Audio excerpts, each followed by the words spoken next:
মোৰ YouTube channel rock শ্ৰীহান্তলৈ আদৰণি জনাইছোঁ আৰু আজিৰ ভিডিঅ'টো মই আগবঢ়াব ওলাইছোঁ।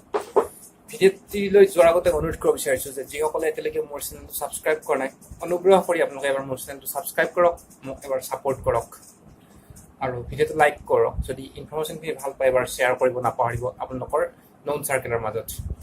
টপিকটো হৈছে আপোনাৰ কুকুৰ বনাম বৃদ্ধ পিতৃ মাতৃ, ডগ ভাৰ্চেছ এজিং পেৰেণ্টছ। শুনিবৰ কাৰণে একেবাৰে বেয়া লাগে যিটো টপিক বনাব বিচাৰিছোঁ, কিন্তু বৰ্তমান সময়টো তেনেকুৱা হৈছে। চ' তাৰ ওপৰত মই টপিকটো বনাব ওলাইছোঁ, ভিডিঅ'টো বনাব ওলাইছোঁ। অনুগ্ৰহ কৰি সম্পূৰ্ণ ভিডিঅ'টো চাওক, আপোনালোকে নিজে ডিচাইড কৰিব পাৰিব মোৰ এই টপিকটো শুদ্ধ হৈছে নে অশুদ্ধ হৈছে। মই এই বিষয়ত আগতে বহুতখিনি টপিক বনাইছোঁ, ভিডিঅ' বনাইছোঁ বৰ্তমান সমাজত যিটো চলি আছে তাৰ ওপৰত।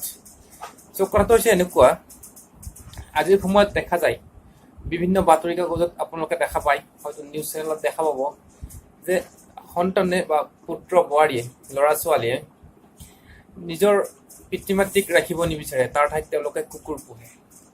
অলপত এটা মই নিউজ চাইছিলোঁ, এজন শিক্ষক, তেখেতে কোনোবা এখন হাইস্কুলৰ হয়তো তেখেতে আই থিংক বিজ্ঞান বা তেনেকুৱা কিবা এটা ছাবজেক্টত তেখেত শিক্ষক হয়।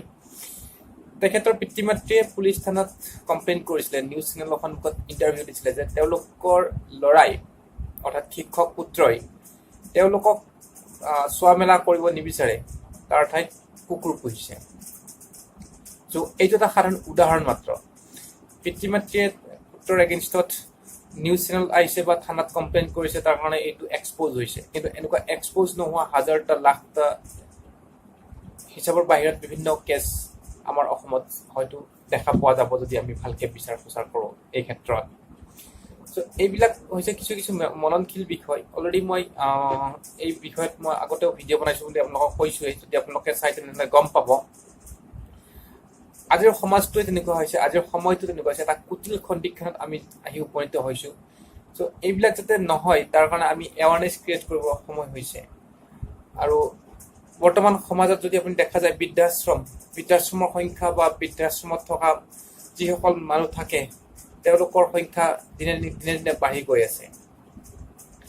এনেকুৱা হ'ব নালাগে, বৃদ্ধাশ্ৰমৰ সংখ্যা যাতে কমি আহে, আমি তাৰ ব্যৱস্থা কৰিবৰ সময় হ'ল। ত' মানুহক এতিয়া আমি নৈতিকভাৱে জাগৃত কৰিবৰ সময় হ'ল। আমি নিজে নিজক জাগৃত কৰিব লাগিব, ইজনে সিজনক দোষাৰোপ কৰি থাকি লাভ নাই। এতিয়া কথাটো হৈছে আমাৰ এইটো এটা সকলোৰে দায়িত্ব। যিসকল পথভ্ৰষ্ট হৈছে তেওঁলোকক ঘূৰাই অনাটো আমাৰ নিচিনা কিছুমানৰ বা আমাৰ সমাজত যিখিনি আছে ব্যক্তি, যিখিনি বুদ্ধিজীৱী আছে, যিখিনি শিক্ষাবিদ, সমাজবিদ, নীতিবিদ আছে, তেওঁলোকৰ ৰাজনীতিবিদ আছে, তেওঁলোকৰ দৰকাৰ। তেওঁলোকে এই ক্ষেত্ৰত এটা ভাল এৱাৰনেছ ক্ৰিয়েট কৰাটো। ধন্যবাদ জনাইছোঁ আৰু মোৰ ভিডিঅ'টো ইমানতে সামৰণি মই মাৰিব বিচাৰিছোঁ। এই বিষয়ত কৈ থাকিলে ওৰ নপৰে।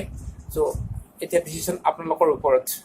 সমাজখনত বৰ্তমান যিটো চলি আছে এইটো সম্পূৰ্ণ বন্ধ হ'বনে ই চলি থাকিব? ধন্যবাদ।